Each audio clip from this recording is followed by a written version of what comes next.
rendah karbon.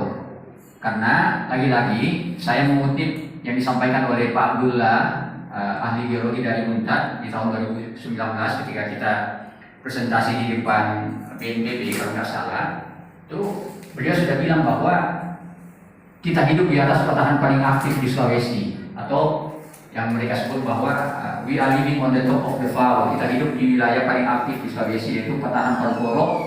Kita lihat pada foto itu, kalau melihat Masjid Terapung itu sampai hari ini masih terapung, benar-benar terapung di tepi pantai, itu menunjukkan bahwa memang itu adalah simbol bencana yang sampai hari ini masih bertahan. Pasca bencana 2018, dan kita lihat bahwa peta di samping itu adalah peta penambahan patahan-patahan kecil selain patahan Palu yang terjadi pasca bencana gempa susulan di 2019 kemarin yang di Tali Paposo. Lanjut. Nah, alasan kedua, mengapa kita perlu pembangunan rendah karbon, selain karena tadi alasan kita hidup di atas patahan paling aktif di Sulawesi, dengan dampak berupa korban yang begitu besar pasca gempa bencana alam tahun 2018, Kota Palu juga menghadapi bencana iklim yang paling dahsyat. Ini berdasarkan beberapa berita yang kita rilis dari media, misalnya dari Liputan 6, itu kita lihat bahwa tahun 2020 itu kita lihat tahun lalu Kota Palu itu mengalami suhu terpanas se-Indonesia sampai 37 sampai 38 derajat. Nah, itu menunjukkan bahwa Kota Palu sebenarnya sudah menjadi wilayah dengan suhu terpanas di Indonesia, dan itu terjadi tahun lalu. Nah, 4 tahun sebelumnya kalau kita baca berita dari Radar Sulteng, itu tahun 2016 kalau kita masih ingat betapa wilayah Sulteng dan Palu itu mengalami kekeringan panjang, dan kita hampir mengalami setengah mati suplai air bersih kalau nggak salah di Kota Palu. Jadi ada dua alasan mengapa kemudian Palu harus fokus pada pembangunan rendah karbon, tidak lagi bertumbuh pada kegiatan ekonomi ekstraktif. Karena satu, karena kita hidup di atas patahan yang paling aktif di Sulawesi. Kedua, kita berhadapan dengan bencana iklim yang paling besar hari ini. Lanjut. Nah, ini Pak tadi sekedar mengingatkan kita, saya kira berefleksi hampir 3 tahun bencana. Saya kira dengan bencana Pasigala kemarin kita melihat bahwa ada 4.845 korban jiwa. Nah, saya kira Palu yang paling besar ya, total korban di Palu itu kan 4.100-an lebih. Ini berdasarkan data dari Pemprov Sulteng dan Pusdatina 2019. Jadi menurut saya betapa dahsyatnya bencana itu. Jika kemudian kita benar-benar menahan ruangnya, tidak memperhitungkan risiko bencana, saya kira kita nggak tahu seperti apa bencana di kemudian hari yang mungkin dampaknya akan lebih besar. Oke, lanjut Pandi. Nah, solusinya Pak Kadis, kami secara konkret dari Yayasan Indonesia, solusinya begini. Kami meminta ulang, melakukan redefinisi ulang atau tujuan terhadap tujuan penataan ruang Kota Palu. Nah, kalau kita lihat di naskah Ranperda RT RW Kota Palu yang disahkan pada malam tanggal 1 Mei itu, terutama di bab 2 tentang tujuan kebijakan dan strategi penataan ruang, di pasal 3 di tujuan penataan ruang kan disebutkan begini Pak Kadis.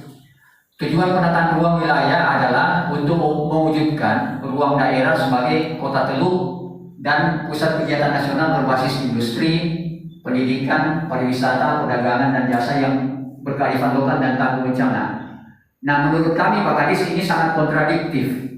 Bagaimana bisa misalnya kita ini bisa menjadi kota dengan kota teluk yang tangguh bencana, kalau kemudian di kemudian hari yang dimaksud dengan industri ini justru ditopang oleh industri yang sangat berat, industri yang ekstraktif.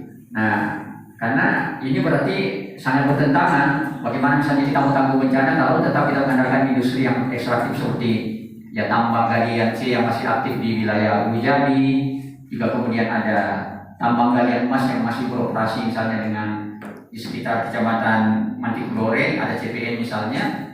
Dan kalau kita lihat, kita periksa misalnya, jangan-jangan industri yang kita maksud ini industri yang mana Pak Kadis? Ini coba yang terakhir Pak. Nah, jangan-jangan, iya, jangan-jangan, ya silakan Pak Kadis. Oh iya, silakan. Iya. Oke, baik Pak Kadis. Di Palu sekarang kesalahan Mike, Mike, Mike, Mike, Mike.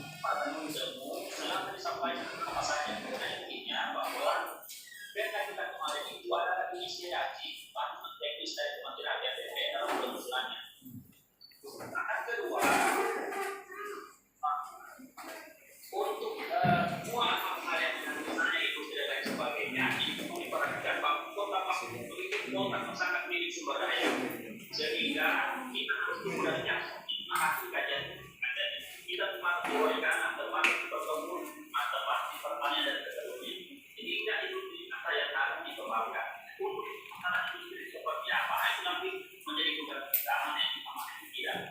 Tetapi salah satunya kita harus menghidupi daerah kita yang salah satunya adalah sangat milik sumber daya itu masalah industri. Jadi tinggal nanti dalam pemilihan industrinya yang akan mengembangkan teman-teman ini tempat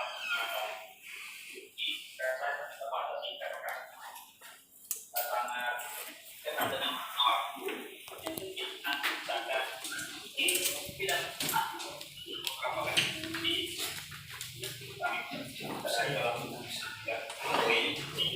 tetapi nanti ini apa atau supaya dalam inisiasi karena kami adalah kami ada di kota Palembang yang memiliki satu teman-teman bertemu dengan beliau dan menyampaikan hal ini karena itu tidak bisa ini akhirnya adalah komitmen itu di Kementerian APBD. Ini akan disampaikan setelah lagi. Terima kasih teman-teman semoga saya akhiri itu kita bertemu kembali. Assalamualaikum warahmatullahi wabarakatuh. Permisi Pak Kadis, bisa masuk kita waktunya 5 menit saja. 5 menit saja. Saya singkat saja 5 menit untuk menyampaikan poin utama klausul dalam Perda RT 2021 ini. Singkat saja, kita tahu ini tanggal 30 Oktober 2019. Persetujuan substansi dari pusat itu diserahkan oleh Kementerian melalui Sigit Purnomo Said, PLT Wali Kota saat itu. Dalam jeda waktu 6 bulan, tidak ada yang namanya publikasi terhadap forum tata ruang yang seharusnya itu bagian dari ranah partisipasi publik. Itu yang pertama. Kemudian secara singkat saja, memang ini barang, ini RT/RW dipaksakan dan dipercepat. Kita akui saja 5 hari ke depan, tanggal 1 Juni akan terbit nomor registrasi untuk Perda ini.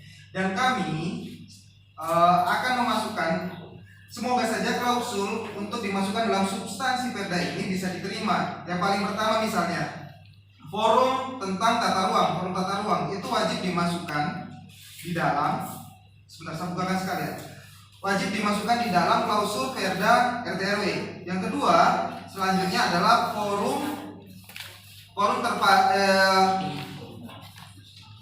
tata ruang dan forum resiko bencana. Begini Pak, belajar dari RT/RW Kota Palu memang dapat substansi dari pusat. Segala fungsi ekologi, bahkan pertimbangan sosial terhadap risiko bencana kita yang diabaikan, kita akui saja. Dan itu memang pemerintah Kota Palu termasuk provinsi tidak memiliki kewenangan lagi semenjak Undang-Undang Cipta Kerja itu ada kan. Nah, maksud saya untuk memitigasi bencana ke depan, forum risiko bencana ini alangkah baiknya langsung dipimpin oleh wali kota untuk menyelesaikan segala bentuk konflik yang berhubungan dengan struktural, termasuk ke masyarakat saat ini yang belum selesai terkait hak-hak mereka, entah dan lain-lain seperti itu Pak. Itu saran kami.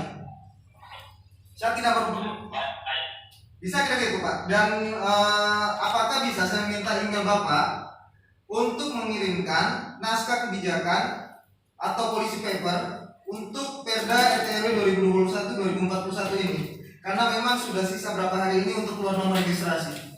Silakan direspon Pak. Oke Pak. Kalau untuk mitigasi bencana, Perda kita ini adalah Perda pertama yang dinyatakan sebagai Perda mitigasi bencana. Jadi semua pendanaan itu telah dibicarakan sampai kepada bagaimana pola pembangunan di Kota Palu. Jadi masalah perencanaan itu yang menurut. Tetapi kalau tidak ada deadline sebagainya itu akan terjadi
ini tersekat atau forum tata ruang bicara dengan mereka bangun karena itu adalah yang intinya bahwa hal-hal yang disampaikan teman-teman itu perhatian kita selama ini dan pastikan bukan barang yang kemudian setelah kita membuka dan anak-anak kita masih ada kesempatan kita untuk bisa memperbaiki akan tetapi yang kita akan bersama bahwa masyarakat ini bukan proses perizinan dan lain sebagainya karena kita punya data yang bisa mengakomodir kebenaran. Jadi ini juga untuk mempercepat kita selama ini tidak bekerja maka masyarakat juga akan terganggu. Selain divaksin kemudian bahkan kemudian tempat-tempat yang menyebarkan selama ini tidak ada kejelasan maka dan itu bagi masyarakat. Jadi itu juga dan juga percepatan ini. Mungkin kalau saya sampaikan di contoh kembali. Oke, terima kasih Pak. Terima kasih. Mungkin ini mau bicara sedikit Pak Kadis.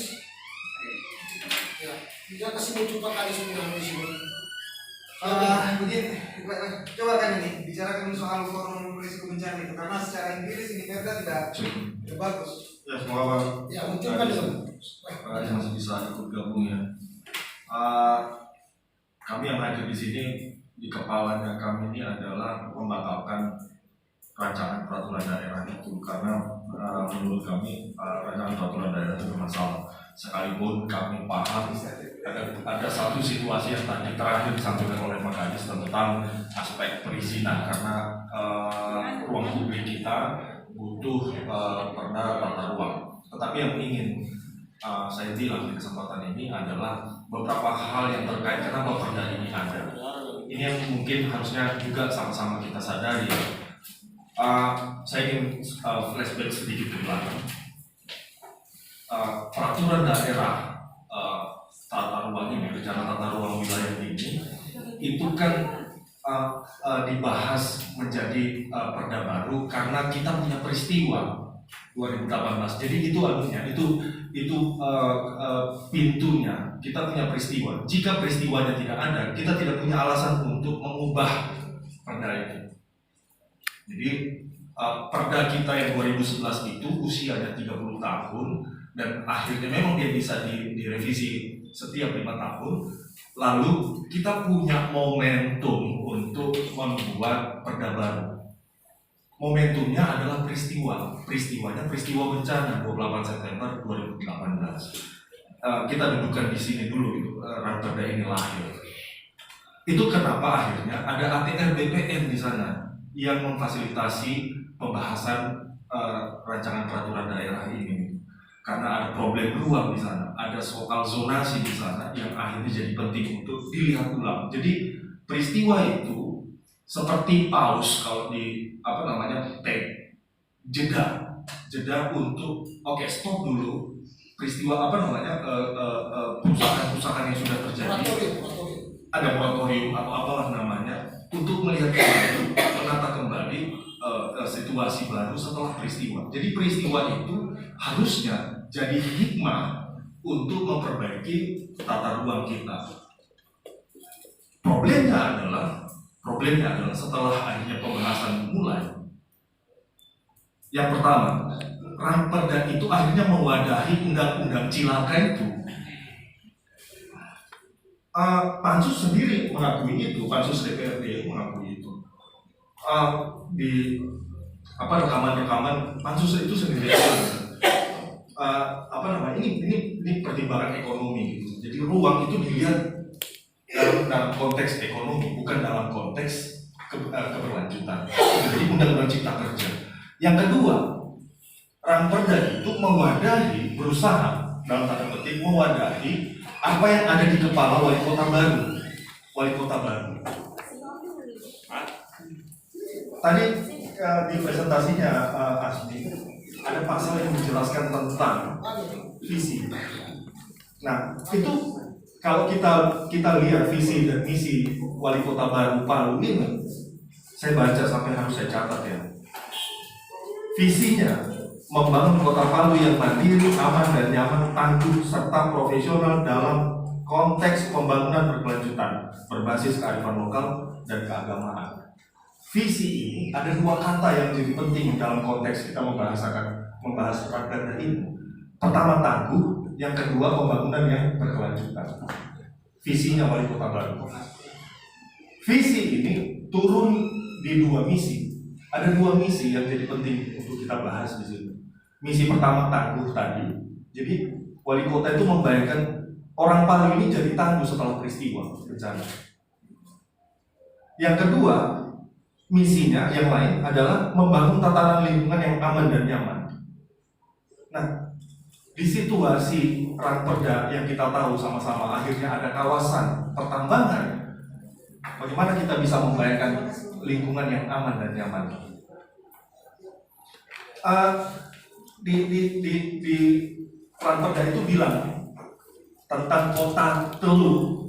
Kota ini hanya malu-malu saja mau bilang harusnya jadi kota tambang. Tidak ada kota lain di dunia ini yang cuma selempar batu itu lokasi tambang.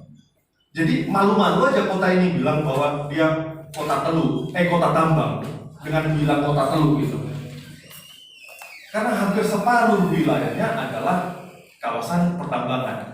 Perda yang lama, Perda Tata Ruang kita yang lama 2011, pertambangan bahkan diakomodir dalam kawasan peruntukan lainnya. Raperda yang sekarang itu jadi lebih tegas, kawasan pertambangan. Jadi mari kita sama-sama lihat reason dan etrenya, alasan kenapa Raperda ini ada. Kita punya peristiwa dan kita sama-sama ingin belajar dari peristiwa itu, mengambil hikmah dari peristiwa itu.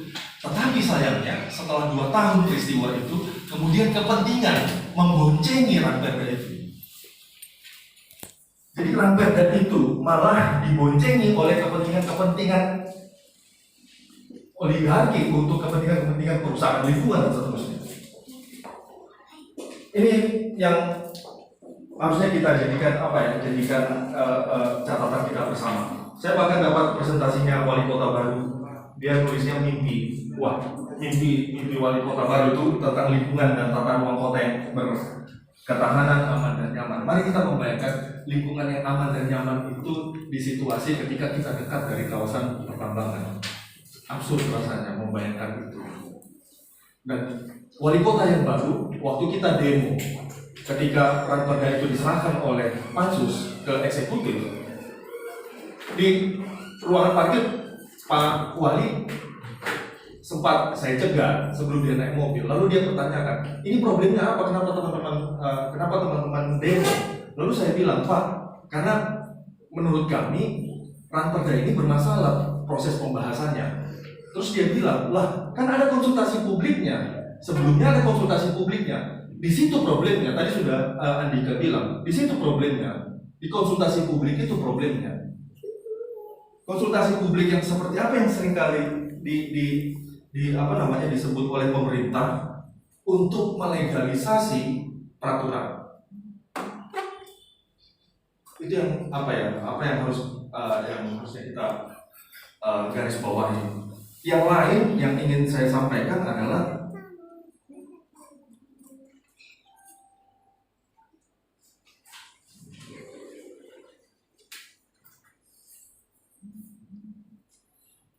saya ingin bilang ini, Wali Kota Baru atau pemerintah daerah Kota Palu yang baru ini, itu kalau kayak main gaple, kandang, jadi di kandang dia, dipaksa.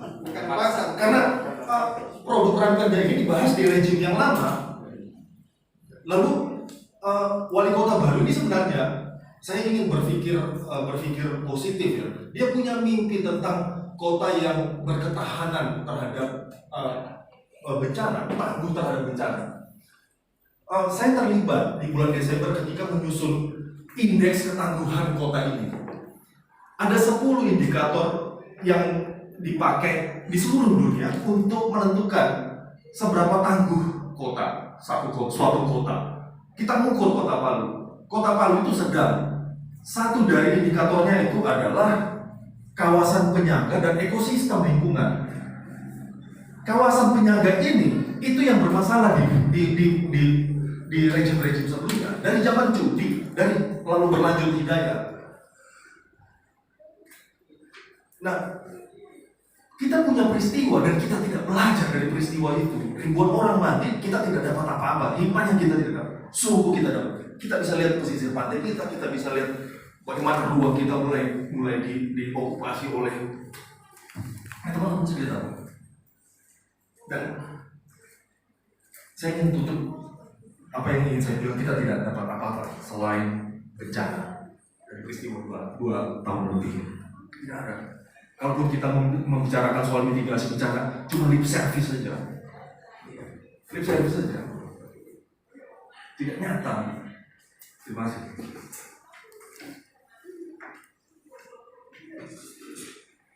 Baik. Anies masih Tidak ada.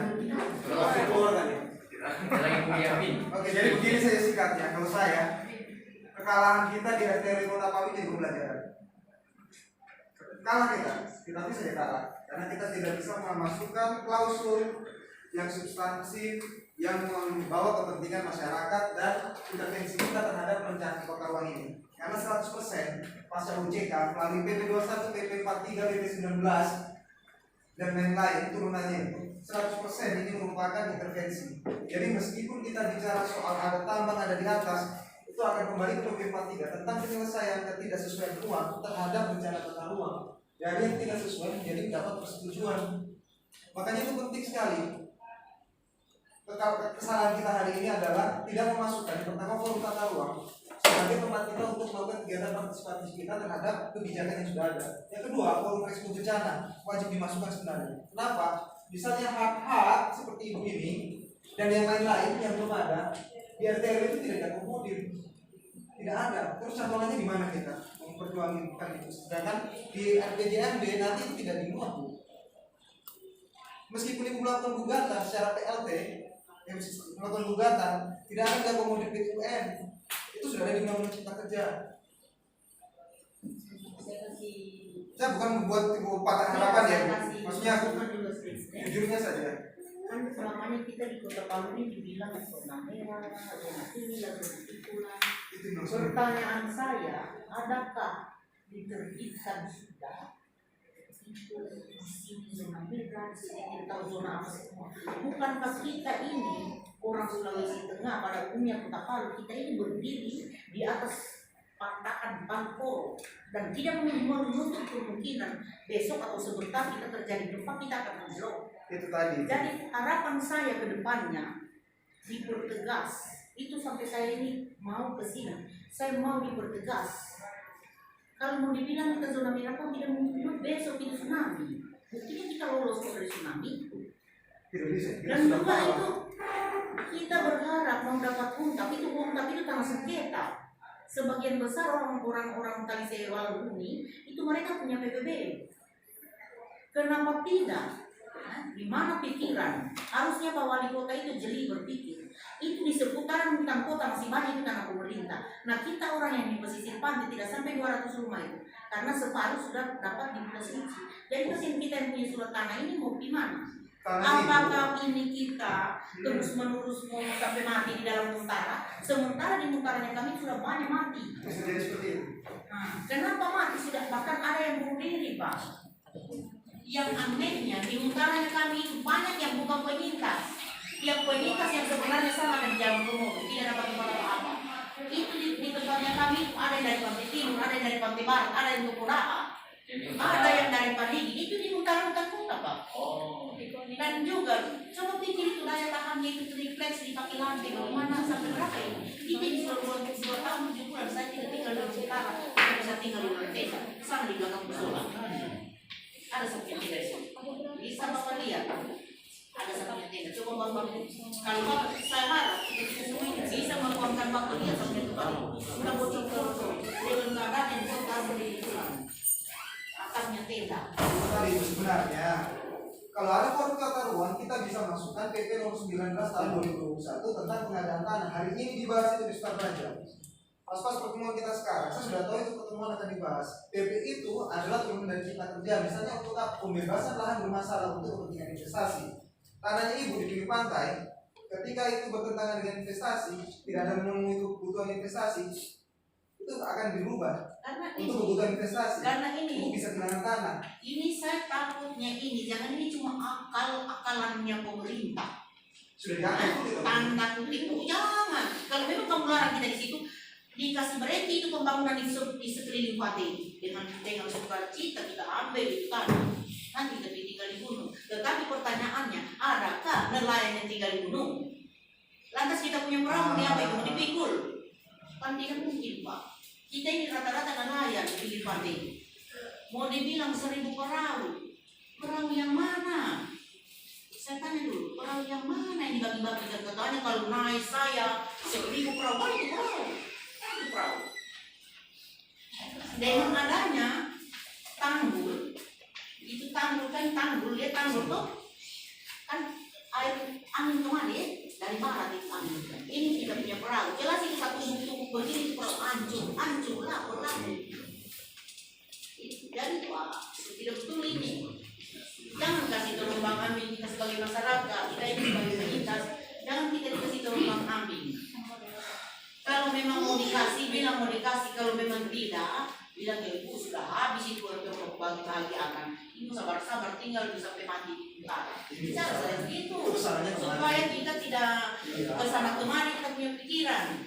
Tanyanya begini, siapa yang advokasi dari RTW sejak bulan Oktober 2019 sampai Mei dan tidak ada hasil? Itu pertanyaannya Ibu. Ini baru sudah diserahkan substansinya ke pasar umum dari Oktober dan tidak terbuka informasi kepada publik, dan itu tidak tahu kan tentang skema spirit dari mananya dari latar pun tidak tahu kan? Itu yang jadi Mas, pakai giring. Itu yang kesalahan itu kalahnya kita di situ kemarin. Terus kita memasukkan klausul forum tata ruang itu untuk memasukkan kepentingan tadi, misalnya tanah, perjuangan tanah, pengadaan tanah dan lain-lain. Saya kira kalau cuma yang orang di Jalan Komodo itu, kalau cuma orang yang di Jalan Komodo itu yang korban tsunami, tidak sampai 200 rumah itu bisa dibikin di seputaran wali kota. Ini yang kemudian jadi problem. Sudah diundang. Sudah diterima. Di provinsi sudah. Satu Juni keluar pemerintah. Kalau ini diterima. Sudah mengacu Memasukkan klausul. Ada salah satu solusi yang bisa. yang bukan tidak bisa yang mati. Ini semua mungkin kita bisa simak dulu penjelasan dari Pak Ketua PLC terkait dengan apa ya, hal-hal yang sangat solutif ya terkait persoalan advokasi yang akan kita lakukan ke depannya, karena mengingat penomor registrasian ini tinggal berapa hari lagi Pak? 5 hari lagi seperti itu. Baik, mungkin kita Ya, saya hanya urut lembu ya, karena diundang sama Bung Agus. Ya kita prihatin lah, apalagi ada masalah. Sesungguhnya nggak ada masalah, masih ada solusi yang harus kita temukan. Perda ini salah satunya kan harus disetujui oleh Kementerian Dalam Negeri. Oke. Jadi ini juga salah satu isu yang akan kita bawa di PLC. Kita akan mengadakan aktif di edukasi juridis ya. PLC itu apa Pak? PLC. Palu Lawyers Club. Kita bisa bawa ini salah satu isu yang kita. Tapi jangan menyerah begitu saja. Dengan masih ada cara yang ditempuh. Yang ada bahasa terkalah itu. Karena memang ini pemerintah ini nggak karu-karuan ini. Sistem penegakan hukum juga amburadul. Ya, kemudian DPR kita juga ya tahu sendiri. Ya Pak. Apalagi bencana kan kasihan kayak ibu-ibu itu lah. Ada untap, ada ini itu dimainkan semua. Yang lebih sadis lagi satgasnya juga yang memainkan notabene dia TNI. Gila kayak ini lah. Kalau jadi kita buka saja. Jadi saran saya, ini kan dia pasti bawa Kementerian Dalam Negeri. Iya. Menurut Kementerian Dalam Negeri ini persoalannya. Ya, ada kan masalah. Karena saya pernah di DPR provinsi kan, itu pasti dibawa ke Kementerian Dalam Negeri. Mereka akan konsultasikan terutama DPR dengan birokrat ya, dalam ini pemerintah daerah ya. Berkaitan dengan ini menyurat ke Kementerian Dalam Negeri bahwa ini yang terjadi sesungguhnya. Tulis itu, sampaikan ke Kementerian Dalam Negeri. Bisa dilakukan itu. Karena perda-perda yang tidak, apalagi Jokowi ini kan, perda-perda yang sifatnya terlalu bertele-tele, dia tolak. Nah itu tadi pertimbangannya Pak. Makanya salah satu solusinya menyurat ke Kementerian Dalam Negeri bahwa kami memperhatikan kemudian sekalian kita juga tidak tahu. Mohon maaf, saya kan baru ini kemarin nih. Iya betul. Ya, lakukan itu. Nah, nanti sambil kita bawa ini bagaimana solusi pasca bencana tentang nasib korban ini kan? Minimal masuk dulu klausulnya. Ya, harus dulu diperjuangkan. Spirit resisten. Saya kira itulah saran saya. Tidak bisa banyak yang saya sarankan. Karena saya juga baru tahu ini kan. Ya kan, terima kasih. Mungkin Pak Amir. Terima kasih, Pak Ketua PLC. Langsung saja kepada Bapak. Ada yang mungkin bisa diskusikan? Dari komunitas juga. Jadi begini, saya ini baru masuk tadi sudah bekerja. Saya kurang paham ada istilah kalah ini apa sebenarnya. Kalah satu langkah. Bukan langkah juga Pak. Ini kita ini dicurangi sebenarnya. Mestinya kan sosialisasinya itu harus Itu salah satu masa ada warga yang tidak tahu ini barang kok. Apalagi kan ini belum diundangkan. Jadi saya kira ini masih bisa kok.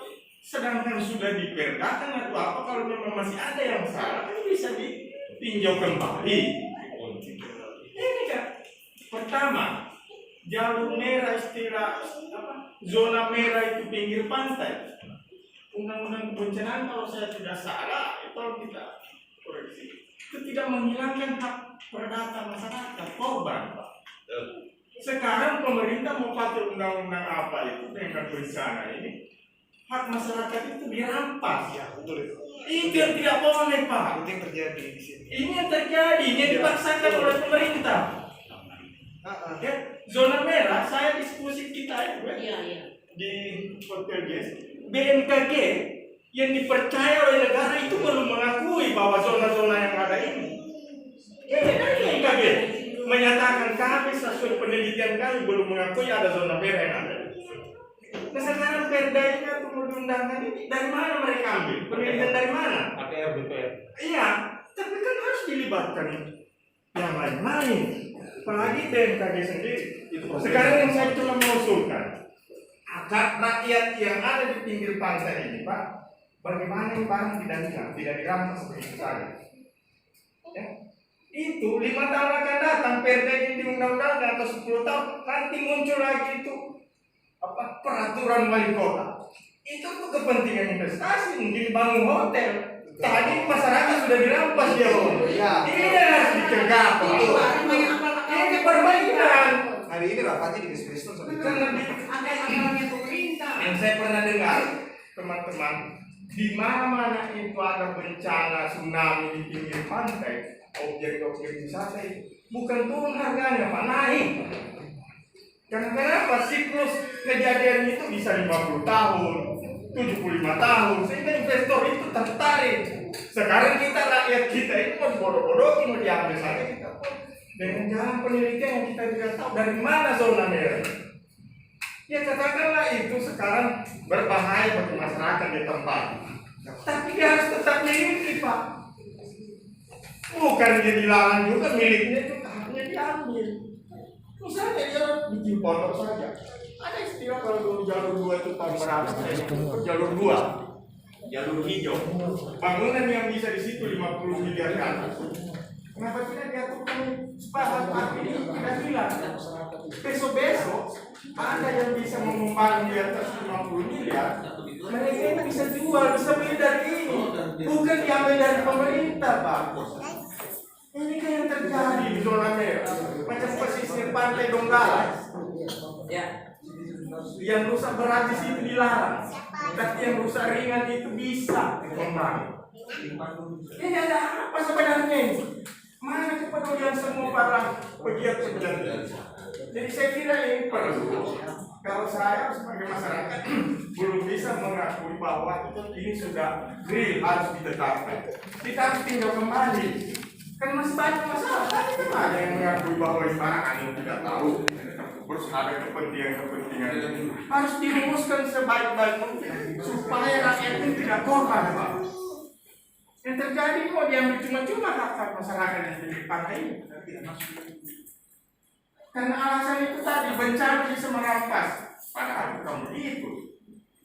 Di Kemiringan saja biasa orang bikin rumah kok tidak dilarang. Apalagi cuma hanya menunggu gempa, ya sudah dilarang kita membangun. Sementara mitigasi bencana ini gencar, diajarkan kita begini. Di sisi lain kita punya tempat mau diambil. Ini yang saya tidak setuju. Semua hak rakyat harus dikembalikan, bukan dikembalikan, harus tetap dia milik. Kalau dia tidak bisa membangun, oke, tapi dia punya milik. Ada istilah, oh itu nanti gangguan masyarakat. Mitigasinya gimana? Tidak berhasil dong kalau dia korban di sini. Jalur-jalur evakuasi kan sudah dibangun semua. Tapi ada mungkin di jurusan itu masih ada hotel, masih ada ini. Kenapa saya yang punya tanah ini dilarang membangun? Apakah kalau gempa ini hanya saya yang kena gedung itu tidak? Ini kan semua perlu dibuka. Makanya kasih pendapat tadi. Tidak ada istilah kata perlu ditinjau kembali karena ada permainan di dalamnya. Terima kasih. Assalamualaikum warahmatullahi wabarakatuh. Tidak, itu pertanyaan yang timbul. Ibu tinggal di mana? Korban bencana? Iya, korban tsunami saya, Pak. Kalau korban tsunami bukan bencana lagi. Iya. Saya punya rumah tidak juga terlanjur di pinggir pantai, di belakang Alfamidi. Alasan ibu apa? Saya Sertifikat itu hamil nggak bisa diabaikan. Ini tidak sama mengakus lah. Kalau bisa diambil, jangan memakai. Bisa dong dia begitu saja dengan Karena sertifikat itu kan kekuatan pembuktiannya sempurna, ya otentik. Jadi jangan menyerah itu ibu. Tetapi ibu punya hak itu. Kalau memang dilarang, bubarkan juga dia membangun itu. Iya, itu yang kita inginkan. Saya heran, itu sekolah SMP di tepi pantai. Saya tidak di pinggir pantai sekali saya punya. Oh ya. Lihat itu di Jalan Komodo, ada Jalan Komodo yang rumah 2 tingkat yang miring itu di samping itu. Sedangkan itu rumah 2 tingkat yang miring itu saya punya tanah dulu itu dibeli polisi itu. Sampai ke Alfamidi saya punya tanah itu. Iya, paham polisi. Makanya itu tadi kan saya coba diskusi sama teman-teman tuh bagaimana tentang pengadaan tanah ini melalui produk tata ruang dimasukkan dalam klausul perda. Maksudnya begini, Ibu. Itu kan pengadaan tanah yang lagi dijelaskan. Itu kan untuk perusahaan, untuk investasi. Jaminan itu. Jadi itu PP yang digunakan untuk mempermulus investasi sebenarnya. Jadi tanpa pertimbangan teknis dan lain-lain bisa. Ketika tidak terjadi ketidaksesuaian ruang, maka secara sepihak ATR BPN bisa mengeluarkan persetujuan. Itu dia. Betul. Harapannya tadi masuk klausul itu kita pakai PP itu supaya kita pakai untuk tanah-tanah HGB yang tidak aktif ini dan lain-lain itu kita kembalikan untuk kepentingan yang lain karena sama-sama. Itu tadi faktanya Pak. Dan untuk kepentingan investasi, tapi jangan diambil begitu saja. Punya dengan alasan tadi zona merah, zona ini, kan itu hilang haknya Pak. Iya. Biarlah dia di situ dia pakai sampai berapa puluh tahun sehingga nanti ada investasi mau masuk, investor mau membangun apa semua, mereka bisa jual. Kalau sekarang kan istilahnya dengan malam ini diambil cuma-cuma itu Pak. Ini yang tidak boleh dong. Ini yang perlu kita harus bangun. Silakan kalau misalnya itu investasi bagus, tidak apa-apa. Kita setuju. Tapi hak orang bisa dia beli dari masyarakat, bukan pemerintah dengan investor yang bermain dengan atas nama ini tanah negara, ini tanah rakyat. Ya, saya ingin lebih ya beberapa hal yang juga bisa berbeda dengan Bapak Ibu sekalian. Kalau Bapak Ibu baca rancangannya yang sudah menjadi perda itu ada satu pasal yang menjelaskan tentang KRB. kawasan risiko bencana. Di kawasan itu lalu kemudian ditetapkan zona terlarang, terbatas, bersyarat pengurangan. Nah, KRB ini itu mengacu dari rencana induk sebenarnya. Rencana induk yang disusun Bappenas 1 bulan setelah peristiwa bencana. Dibentuklah sempadan-sempadan, ya. Ada sempadan partai 100 meter, kemudian ada sempadan sesar. Sempadan sesarnya sudah ditemukan karena dia sudah punya garis patahan utama Palu Koro itu sudah ditemukan yang di sebelah Palu Grand Mall, terus ke selatan, ke arah selatan. Sempadan sesar itu 10 sampai 15 meter kiri kanan. Di tsunami, kemudian sesar, lalu kemudian lokasi-lokasi yang terdampak likuifaksi, Rawa, Petobo, kemudian Jono, Gesipalaya yang diisi. Nah, di pembicaraan kita sore hari itu ada 2 hal menurut saya yang jadi krusial. Pertama, soal hak keperdataan warga penyintas, itu yang pertama. Yang kedua, itu tentang isu lingkungan. Tadi kita sempat membahas soal kawasan Pekalongan. Jadi ada 2 hal ini. Di Ranperda itu memang diwadahi ada penetapan kawasan risiko bencana, ada kawasan pertambangan. Nah, 2 hal ini yang kemudian menurut kami itu harusnya tetap diberikan ruang untuk dibicarakan, tidak ditutup, lalu kemudian dipakai untuk melegitimasi ada perda. Tetapi di saat yang sama kita juga harus ingat bahwa tadi Pak Kadis sudah menjelaskan kalau perda tata ruang ini tidak ada di kota ini, artinya masih menggunakan perda yang lama, aspek perizinan publik jadi tertunda. Jadi ada begitu banyak orang misalnya ngurusin IMB, ngurusin macam-macam itu ya, paling sering kan IMB itu oleh pemerintah ingin bilang bahwa kita harus punya perda tata ruang yang baru untuk jadi alas hak mengeluarkan izin terkait pembangunan. Nah, 2 hal ini yang kemudian akhirnya harus tabrakan sebenarnya kepentingan ini. Sekalipun ada kepentingan besar lain di balik itu. Tadi saya sudah bilang gitu. Undang-undang Cipta Kerja, kemudian masuknya kawasan pertambangan yang akhirnya kita bisa lihat itu hampir separuh dari kota ini isinya konsesi pertambangan. Nah, itu yang harusnya entah bagaimana caranya secara kita kasih sekali waktunya karena tanggal 1 Juni menurut Andika itu ketuk Palu itu sebenarnya sudah ketuk Palu, di DPRD itu sudah ketuk Palu. Jadi dia ke provinsi itu hanya meminta registrasi nomor saja. Dan setelah registrasi nomor itu dikasih, kemudian itu yang dipakai jadi perda baru. Nah, apa yang bisa kita lakukan? Jadi saya ingin bilang kita punya 2 kepentingan di sana. Kepentingan yang teman-teman penyintas soal perdata, lalu kemudian ada kepentingan lain soal ekologi gitu. Jadi isu perusahaan lingkungan dan seterusnya. Itu yang harusnya jadi catatan kita pertemuan sore hari ini. Ya betul yang dibilang Bapak tadi, bagaimana strateginya kita memasukkan konsultan di sananya hari kita dan ini kan beda lagi Baru untuk Palu. sudah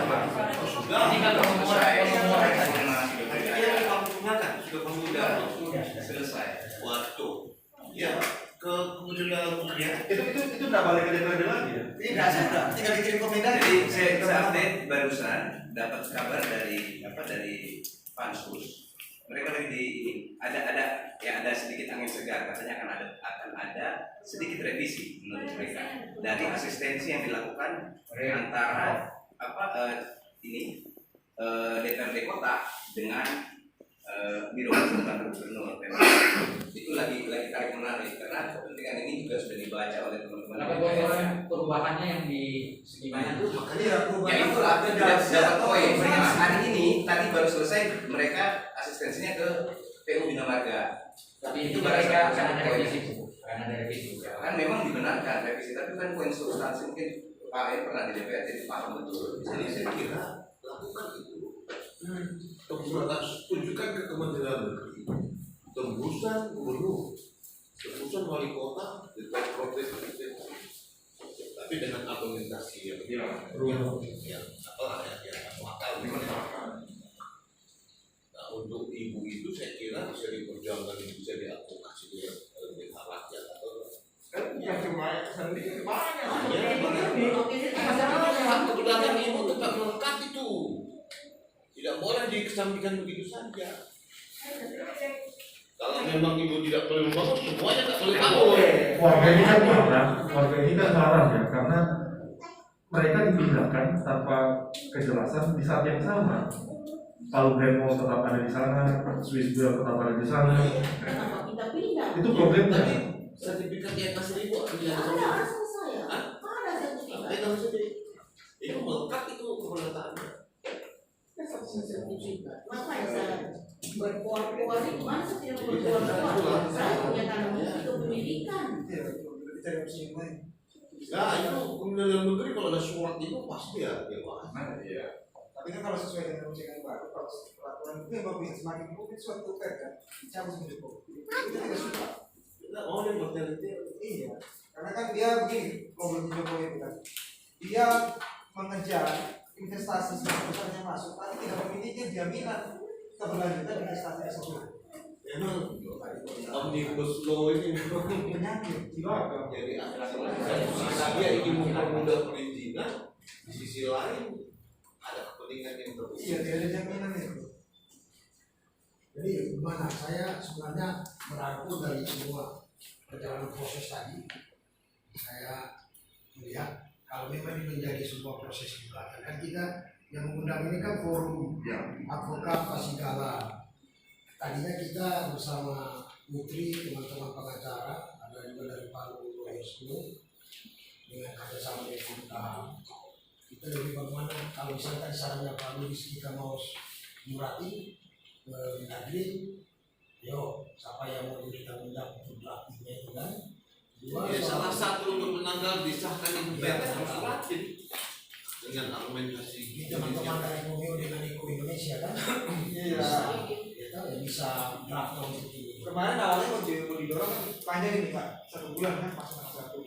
Rencana mau didorong Buntan CLS, tapi tidak jadi. Terlalu cepat untuk terlalu prematur untuk ke sini. Kita mau dorong lagi ke judicial review. Ya ke mahkamah. Iya, pas kita review CJK, ya ternyata tidak memungkinkan untuk judicial review. Apapun hasilnya putusan pengadilan tadi itu, putusan akan dikembalikan ke kementerian yang bersangkutan. No, nyatanya di situ. Jadi kita berpikir strategi, bagaimana caranya masukkan substansi sebelum dinomorkan. Tapi Kadis Tata Ruang sudah ada berdua tadi kan? Padahal belum selesai pertemuan. Nah, surat itu Kementerian Negeri sudah karena gubernur kasih kementerian, wali kota kasih kementerian. Jadi itu opsi selanjutnya kita bilang supaya Langkah itu yang bisa. minimal mau 2 hal saja tadi itu soal perjuangan selanjutnya setelah itu masuk dalam perda. Perda ini gopaksa. Iya di Gopaksa kita. Ya follow lagi. Nah itu siapa yang bisa kawan-kawan Komio dengan Indonesia yang buat draft untuk mengirim ke Mendagri. Nanti kawan-kawan advokat bisa sama-sama semua tanda tangan untuk Saya kira bisa, walaupun sudah diundang-undangkan, kalau masih ada yang merasa dirugikan, saya kira perlu bisa digugat. Karena gini Pak, ada contoh ya, ada contoh pembelajaran hukum yang sebenarnya bisa dilakukan. Jadi Perda Tata Ruang Provinsi Riau itu digugat oleh masyarakat bersama beberapa lembaga swadaya masyarakat terkait dengan Perda itu tidak mengatur soal hak-hak penyintas korban bencana asap 2015 dan 2016 lalu, dan juga bagaimana Perda Tata Ruang Provinsi Riau itu mengantisipasi agar tidak terjadi lagi kebakaran asap lahan setiap musim kering terjadi. Sehingga kalau saya misalnya yang disampaikan oleh Pak Lukis, sebenarnya ada peluang sekalipun misalnya Perda ini sudah diundangkan itu bisa digugat sebenarnya. Tugas Pak saudara kita dari, tapi kan ini belum diundang. Ya, kan kita menunggu hari saja. Tinggal di nomor, di sini dong. Kan bisa. Soalnya di sini belum di nomor. Tanggal 1 besok di nomor kan? Iya, makanya sebulan ya. Sama dia tak kawal itu kesan dari DPR. Kita kawal begini sudah dilakukan. Nah, nanti teman-teman Iwan Lapasnya bisa mengakses untuk mengawal itu Iwan. Nanti bisa kawal itu soal administrasi yang tetap ini. Kedua, teman-teman, ini kan hadirnya Pak Hamil dengan Ibu Suri ini dengan Pak Darman dan psikologi ini, itu kita mempersiapkan pertemuan satu kali untuk mendaftar persiapan gugatan PMH ke pengadilan ini untuk kasus hak lintas. Sudah ada mungkin data-data yang fotokopi kan sudah ada. Kalau ada teman-teman lain, masih terlalu banyak, cukup berapa saja yang bisa terjangkau. Yang ada buktinya dan itu menjadi posisi klien yang bahkan masyarakat punya gugatan PMH ke pengadilan. Jadi pertemuan ini itu rangkaian dari forum advokat Pasigala. Kita menggugat nanti PMH yang namanya tadi Asmi bilang ada pernah saya juga baca itu soal kebakaran hutan. Tapi kalau saya tidak salah itu diterima tapi sifatnya menjadi acuan kembali dibahas di revisi. Mudah-mudahan kita bisa begitu. Tapi kemudian ini juga harus kita dikawal. Kedua, puncaknya adalah ini jangan main-main. Kita harus gugat ini. Uang negara dipakai. Ini punya data ya. Teman-teman punya data 46 triliun katanya. Bahasanya Uang untuk bencana pada Gimo ini kan. Kita kemarin di tribunal pada Gimo keliling semua DPR yang ada pansusnya itu cuma kota, provinsi ya, dengan Donggala. Parigi, Sigi tidak ada. Dan pansus itu sudah bubar. Ada saya sebarkan di grup WA. Rekomendasi pansus itu juga sifatnya administratif saja, untuk memberikan pendapat dan memintakan keterangan sesuai dengan keputusan pansus. Nah sekarang yang pertama adalah kita bagi tugas. Kalau untuk kasus rancangan tata ruang ini tadi Perda ini kita dikawal.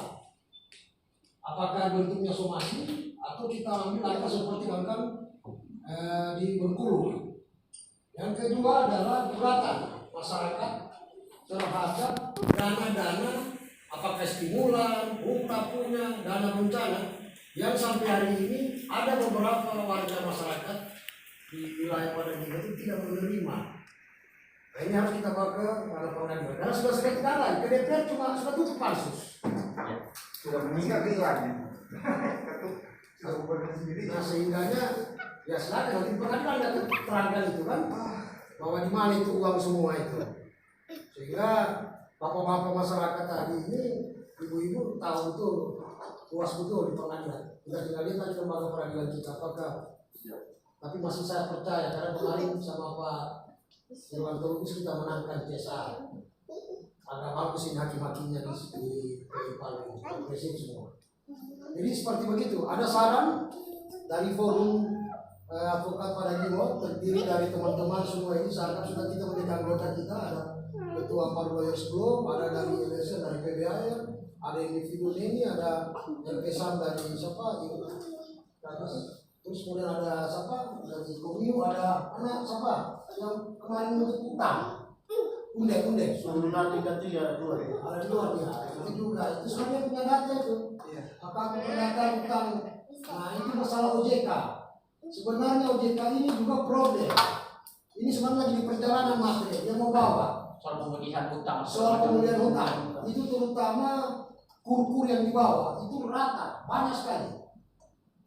Nah saya ini minta sama teman-teman, kita cuma butuh petugas ini yang mau meng-filing apa-apa yang mau bisa kita kerjakan. Tidak harus advokat. Nanti advokat ini kan nanti kita gambus, nanti masuk ke pengadilan baru lisensi itu kita masukkan untuk tampil. Tapi mengirim, menghimpun, mengumpul, meng-filing semua ini menjadi sebuah arsip, menjadi dokumen untuk menjadi gugatan. Karena arah kita cuma satu, ranah pengadilan. Seperti lagi ranah diskusi-diskusi om. Diskusi-diskusi mau tuh apa, mau dialog apa, tidak ada lagi. Seperti katanya tadi, kandang paksa semua. Judi sebentar juga mereka, kandang paksa. Pas nih, Jadi kita tidak mau masuk ke ranah-ranah yang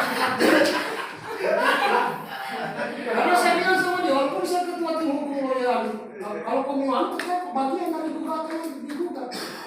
Wah, rakyat. Masa kalau kita bukan juri itu teman-teman aku sih. Tadi nah, bisa nggak teman-teman? Saya minta Putri, Neni, Iwan, Andika, Pak Asmi, Pak Rotalubi, Pak Suprianto.